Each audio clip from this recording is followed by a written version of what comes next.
Kigali ugana i Nyamata mu karere ka Bugesera ni urugendo rw'iminota igera kuri 30.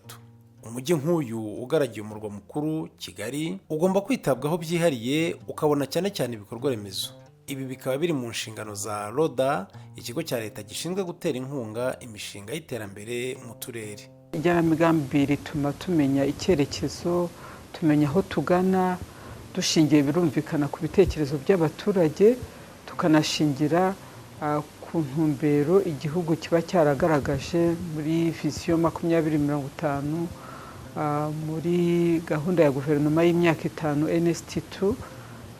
Twamara gushingira kuri ibyo bitekerezo by'abaturage no kuri iyo ntumbero y'igihugu, bigatuma dukuramo igenamigambi ry'ibikorwa by'iterambere muri buri karere. Uko umujyi wa Kigali utera imbere n'imijyi iyingayinga n'iyunganira umujyi wa Kigali ikomeza gutera imbere. Iyo turebye uyu munsi akarere ka Bugesera tubona ko bamaze kugera ku iterambere rishimishije. Bivuga ko uko iyo mijyi ikura igenda yaguka, ari nako abaturage bahatuye basaba za serivisi zitandukanye, bakenera rya terambere nk'iryo tubona mu mujyi wa Kigali. Ni muri urwo rwego rero twakoze gahunda yihariye igamije guteza imbere izo serivisi, guha serivisi abaturage, izo serivisi zijyanye nyine n'iryo terambere ry'iyo mijyi.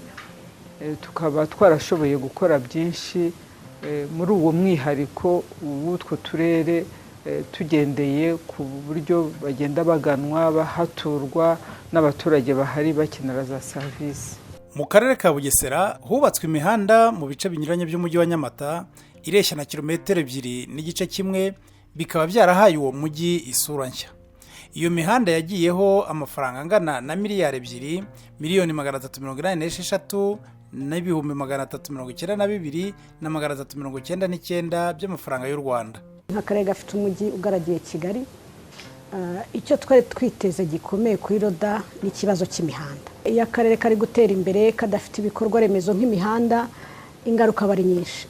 Twagize amahirwe ku bufatanye na RODA, dukora imihanda ya kaburimbo ifite uburebure bw'ibirometero 2.1, iri hano mu mujyi, kandi ukabona ko umujyi wahise utera imbere, umujyi uhita uhindura isura. Iyo hari imihanda abantu bahita batangira bakubaka. Iyo hari imihanda abaturage bakenera kugenda amasaha yose, bagomba kuba bafite amatara bacanira ku mihanda. Ubwiza bw'umujyi bugaragazwa nanone n'ubusitani buburimo. Abantu b'abagenzi bicara bakaruhukira, umuntu akaba yajya kuri telefone, umuntu akaba yaganira, akaba yabona internet iri free. Ibyo byose rero byatumye umujyi wacu uzamuka, ubu koko ni wa mujyi ugaragiye Kigali.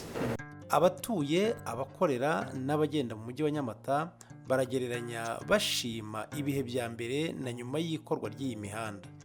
Ahantu uye mpamaze imyaka 15 byari bibi, hari umwijima ukabije, hari igihe abanyarugomo bahishaga, bikaba ngombwa yuko abashinzwe umutekano bakaza ingamba.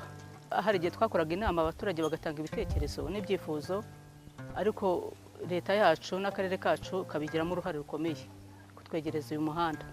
Murabona ko harimo n'abanyonzi bagenda bishimye, ubundi kuwugendamo uri ku muhanda uri ku igare byari imikuku. Ntabwo ari amagare gusa, ko hari n'amamodoka n'abana bavuye ku ishuri. Ni mfite ishuri bita École Internationale Racine EIRA, hanyuma nkagira n'amazu yo gukodesha. Hari umuhanda w'itaka mubi ku buryo nk'aya mazu yanjye yaburaga abayajyamo, ariko ubu amazu yose agiye kuzura, hasigaye abiri, donc n'imiryango 2 gusa. None kubera umuhanda, urabona aho ntuye nka buri mezi 6 ndasigagira irangi kubera ivumbi. Ubu ngubu nta kibazo cy'icyondo, watumye n'abana biyongera uyu mwaka, kuko urabona hari demande. Ababyeyi baraza bakabona kaburimbo, nta mpungenge z'uko abana binjira, ukabona bimeze neza rwose. Hari harimo imikuku, ivumbi, imvura yagwa, ukabura ahantu unyura, ugasanga amazi yiretse mu muhanda ahantu hose, ku buryo igare gutwaramo umugenzi hano byabaga ari ingorane.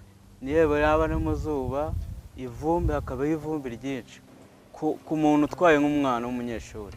ari igihe n'umwana arangara ugasanga unyuze n'ahantu utateguye kunyura kubera ukuntu yinyeganyeje, ugasanga noneho umunyeshuri wenda nk'agakapu ke gahise kamucika, kahise kagwa muri bya byondo, bahita ako kanya umusubiza inyuma akongera agashaka agakapu akabona kujya ku ishuri, cyangwa na inifomo ye ugasanga igiyeho ibyondo. Ariko ubu ngubu uranyerera ukamuparika neza, agakweto kiwe koze gakeye nk'uwagiye mu modoka. Ibi bintu byaradushimishije cyane kuko twabaye n'abambere mu kuwutaha. Inyungu ku Banyabugesera baturiye imihanda yakozwe si iyo mihanda ubwayo gusa, ahubwo banabonyemo akazi. Abaturage batuye aha ngaha babahayemo akazi, baza gufasha abashinzwe inzobere mu gukora umuhanda, babamo akazi ka buri munsi, babasha kwiteza imbere. Hari abubaka, hari abaterura amabuye, hari n'abasapurayinga ibyo bikoresho, ari imicanga, ari amabuye, ari amasima, bikagera no ku mucuruzi, bikagera ko n'ucuruza resitora, bikagera ko n'ucuruza akabari, n'ufite rogi, ukabona ko iterambere n'uruhererekane. Ibikorwa remezo nk'ibi iyo bibonetse, ikiba gisigaye ni ukubibungabunga. Ese i Nyamata bari mu ngamba neza? Sinabona ukuntu ndishimye cyane, ariko cyane cyane nkashimira ubuyobozi bw'iki gihugu kabisa. Baramfashije ku giti cyanjye.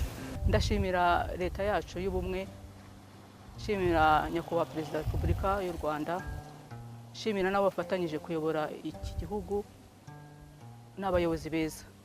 Ntabwo nzategereza umuganda, ikintu bita rigore nzajya mbyikurira. Aha ndi nta kintu gishobora kwangirika, na umuhanda nawubonye mubabaye pe. Nk'uko mu rugo iwawe utakwemera ko serire utuma urugi rukuka, nk'uko utakwemera ko itafari rimwe rivuye ku nzu rirundura inzu, aba ari nako igikorwa remezo ukibungabunga, kuko ni wowe mbere na mbere gifitiye akamaro. Leta ni twebwe abaturage, kuko dufata neza iby'iwacu mu rugo, akaba ari nako dufata neza bya bikorwa rusange, ibikorwa remezo duhuriyeho twese nk'abaturage. Icyerekezo cy'iterambere kirasaba imbaraga za benshi.